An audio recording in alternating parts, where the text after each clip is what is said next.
Alright, so it is the English Bay Pale Ale by Granville Island Brewing. By Granville Island Brewing. Yeah, that's what it was. Wasn't sure if it was brewing company or just brewing. Just brewing. Been around since 1984. That's a little while for a craft brew. 5% alcohol, and we're only at 18 IBUs, so I think this might be... sometimes you get a beer that's labeled pale ale, but it's just kind of like an IPA. It's just a little bit more fruity or something. A little bit lighter in the IBUs. But a lot of them I'm just seeing as IPAs, really. They don't taste a whole lot outside of that. Oh, nice. Yeah, it's nice. It's quite dark.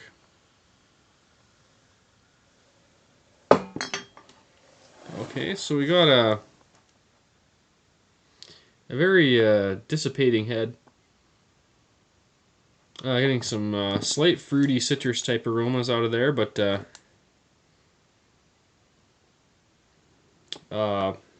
it's basically an amber.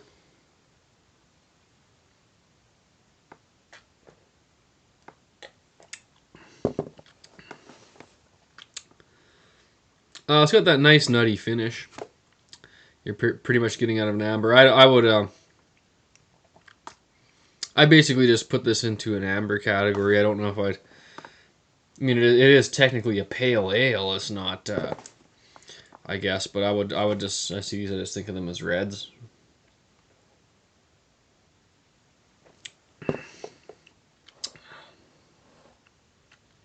Well, it's not real earthy or anything. We're getting kind of like a harsh, planty type dandelion stem bitterness almost out of the front. Very nice, rich and malty, but kind of like light and watery, almost like an Oktoberfest, really. I mean, it's not too far off of that.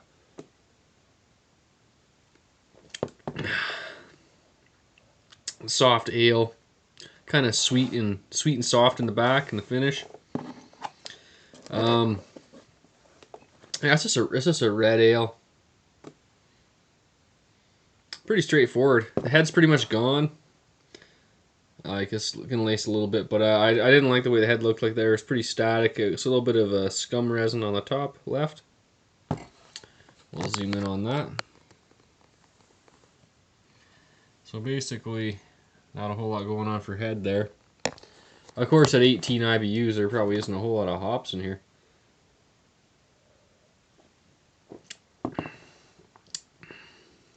Yeah, it tastes pretty sweet. This isn't really my bag. I never really.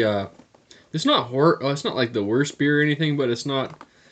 I've had a lot of their different brews, I guess now, and they're kind of just like a mediocre craft thing, maybe a little bit low.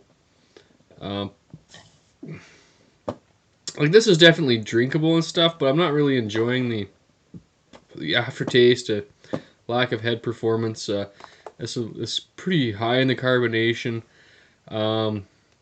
Not really enjoying the malt flavor as much as I think I could be. Kind of thing. So it's not really horrible, but it's definitely not real great.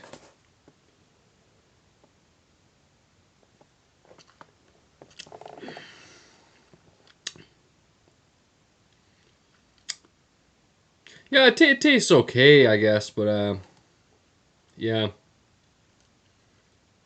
Better than a lot of your domestic pales and stuff, but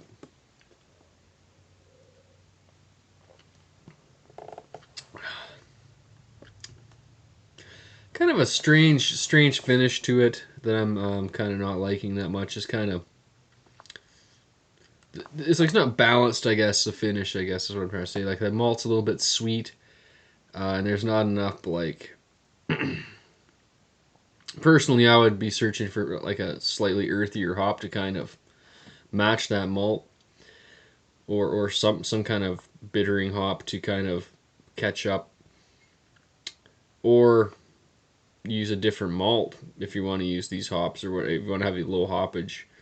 You know, I mean, that's a malty looking drink right there, and it is. There's a fair bit of malt in there, but to be at 5%, it is kind of thin. So yeah, there's this kind of hollow and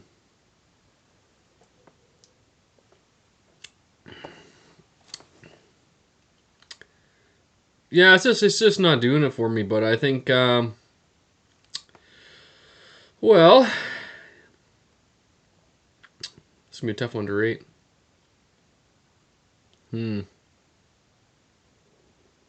I'll finish. I'll take a couple drinks here. Sorry, folks. Look about the bottle. I really like the label.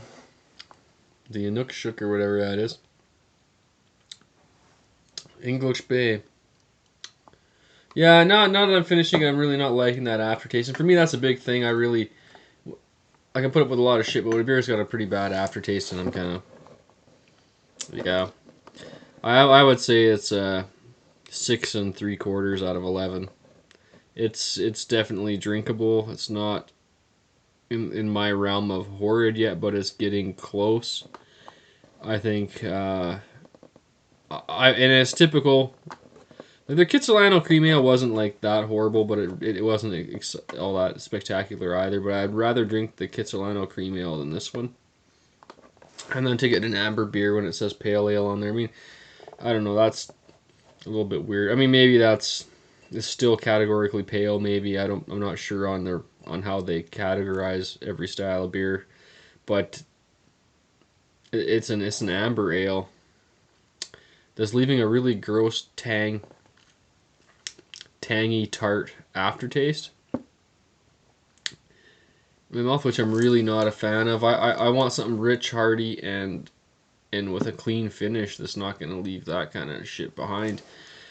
So this is, yeah, that's why it's definitely, I wouldn't buy it again. And I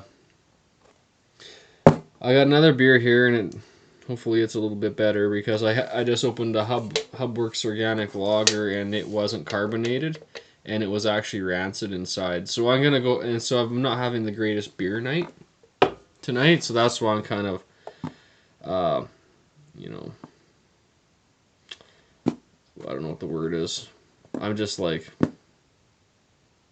depressed. That's it. I'm like, oh shit! Now I got this one from Montana, and I did their wheat ale, and it wasn't anything to scream about. It was drinkable or whatever, very lemony, but it was kind of a little bit something that's a craft brew that's a little bit on the lower side. So we're gonna do this IPA and see. Hopefully that'll cheer me up, because I have to drink the rest of this now.